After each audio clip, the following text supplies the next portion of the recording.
All right.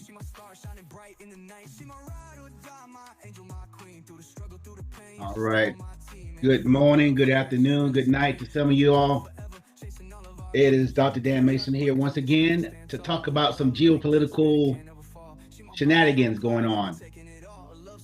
Now, I spoke on it before. I'm going to go back over it, and I'm on Substack, Rumble, and a Zoom. I'm gonna post on different ones, so Twitch and all the rest. So, what happened on January 3rd with the United States going down and capturing Maduro alive, bringing him back to stand trial?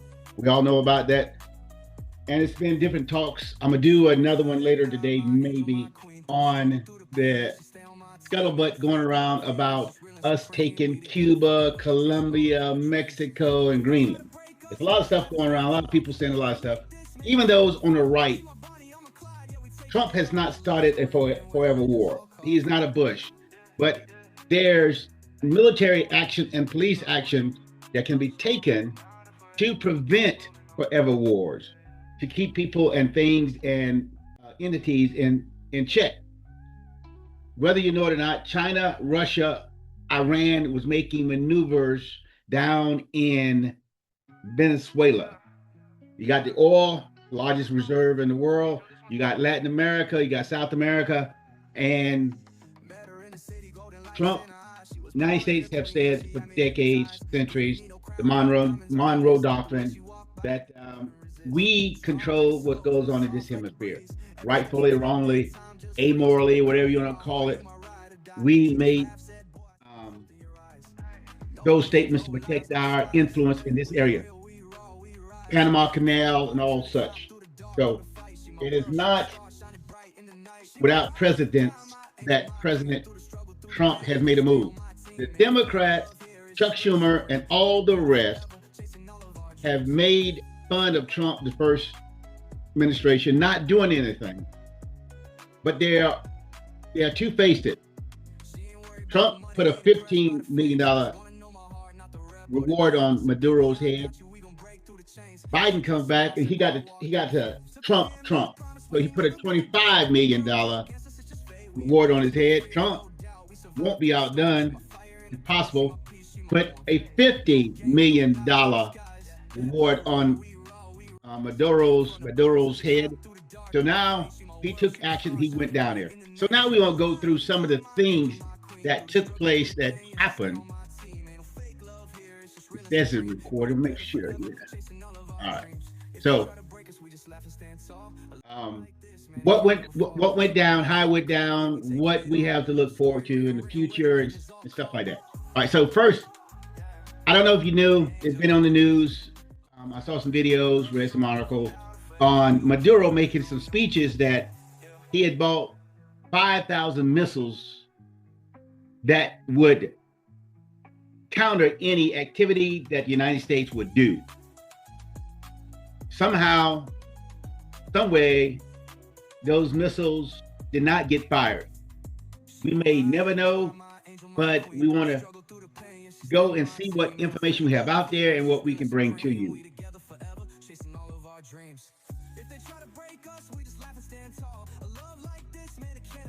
All right.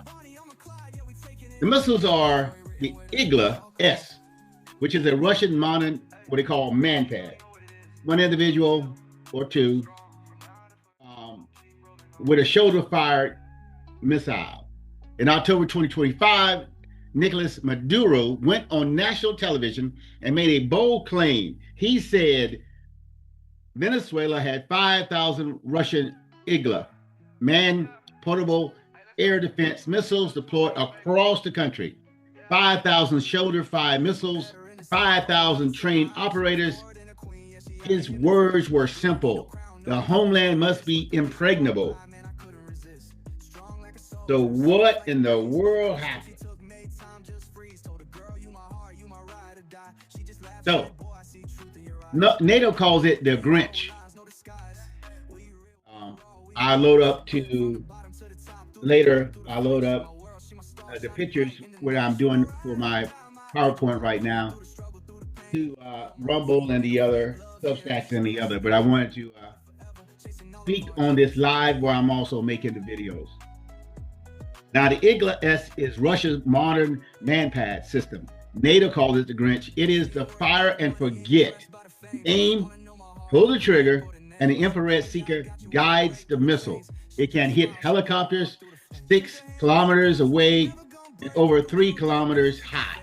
One soldier, one missile, one dead aircraft. That is the boast that Maduro was making. Military officials, I'm sure in the United States and other areas, were concerned. Was he like it? A lot of dictators making a boast he could not fulfill? We may learn about that later, maybe not. But that is something to consider. Now, January 3rd, 2026, at $10,000 to $15,000 each. They cost $10,000 to $15,000 each.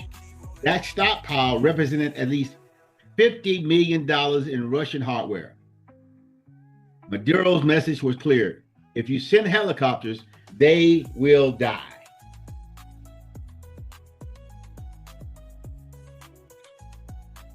So now, take a look at the map. Now,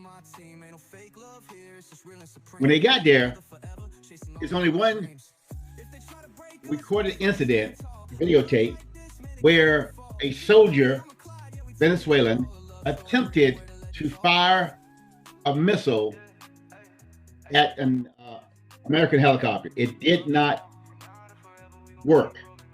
It did not function. Around 2 in the morning, American helicopters began flying over Caracas.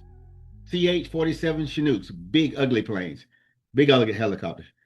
But they worked. Been on one. But I mostly flew when I was in the Air Force on the Navy's Sea Stallions, the CH-53 Stallions, massive aircraft, 30 meters long, flying low, roughly 100 feet above the city.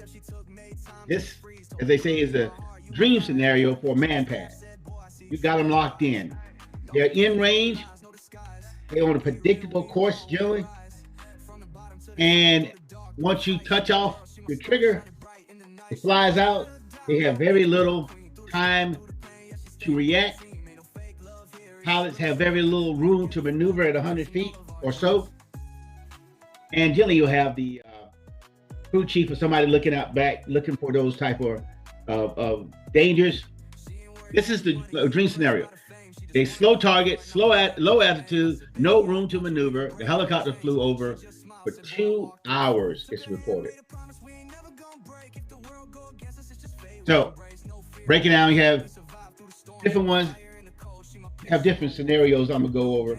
5 different theories that what could have, might have happened. All right, some defense analysis watched the footage. They expected missile trails. You know, you can get 5. It depends how the communication. They were jamming. So the United States came in jamming their radars. I'm sure cell phone and other activity. So the communication would have been down. So if you see something, you shoot at it. Do you know you're shooting at Americans or you shooting at your own forces? So that might have been a problem. Don't know yet. They went in, expected missile trails. They expected explosions. These defense analysis. They expected heavy machine gun fire at the very least. They saw nothing. What's up with that?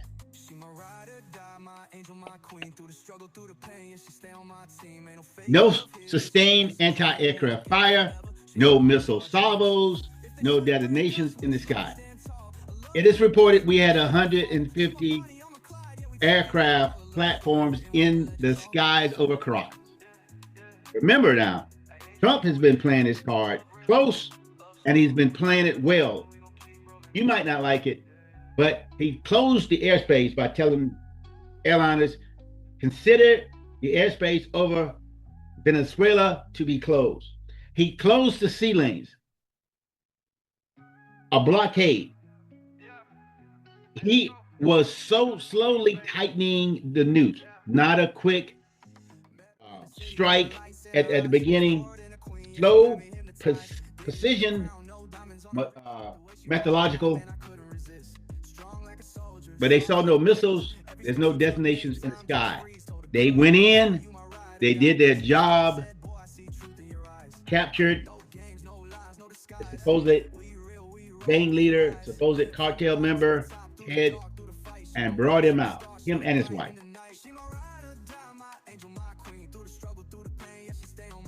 Now, there is exactly one video showing a Venezuelan soldier attempting to fire an Igla.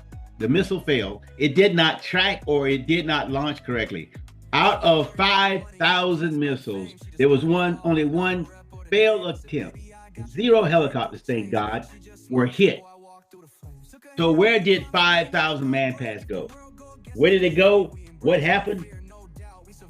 Now, we know the Israelis are brilliant at this with the cell phones and the beepers. Did somehow we do it? Did somehow we made it possible? Don't know.